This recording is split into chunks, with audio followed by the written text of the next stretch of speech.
প্রিয় দর্শক, আজ আমি আপনাদের বলবো বর্ষাকালীন সময় পোল্ট্রি চাষে কিডনি প্রবলেম বা কিডনি রোগে আক্রান্ত হয়ে মরা অতিমাত্রায় কেন হয়, কিভাবে কমাবেন এবং এর ঘরোয়া উপকরণের মাধ্যমে চিকিৎসাগুলি। কিডনি সমস্যা থেকে বাঁচার উপায়: ১. পরিষ্কার ও বিশুদ্ধ পানি নিশ্চিত করুন। পানির মধ্যে অতিরিক্ত লবণ, আয়রন, অ্যামোনিয়া বা ব্যাকটেরিয়া থাকলে কিডনিতে চাপ পড়ে। পানির পিএইচ 6.5 থেকে 7.5-এর মধ্যে রাখুন।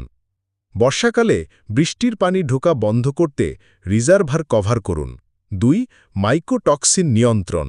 ভেজা, বাসি, ছাঁচ ধরা ফিড কিডনির জন্য অত্যন্ত ক্ষতিকর। ফিডে টক্সিন বাইন্ডার যেমন টক্সিব্যান, মাইকোফিক্স, টক্সোলিভ ব্যবহার করুন। ফিড শুকনো ও ঠান্ডা জায়গায় সংরক্ষণ করুন। ৩. ইলেকট্রোলাইট ও ভিটামিন সাপোর্ট দিন। কিডনিকে ফাংশনাল রাখতে ইলেকট্রোলাইট প্লাস ভিটামিন সি দিন। বর্ষাকালে প্রতি সপ্তাহে অন্তত ২ দিন ইলেকট্রোলাইট দেওয়া ভালো। ৪. ডিটক্সিফিকেশন টনিক ব্যবহার, যেমন লিভার কিডনি টনিক, যেমন হেপাটোন, রেনালিভ, লিভোকিন কে। এগুলো ৩ থেকে ৫ দিন সেবন করানো যেতে পারে। এগুলো রক্ত ও কিডনির টক্সিন পরিষ্কার রাখতে সাহায্য করে। ৫. নিয়মিত পর্যবেক্ষণ। মুরগির পানি খাবার পরিমাণ হঠাৎ কমে গেলে বা পেটে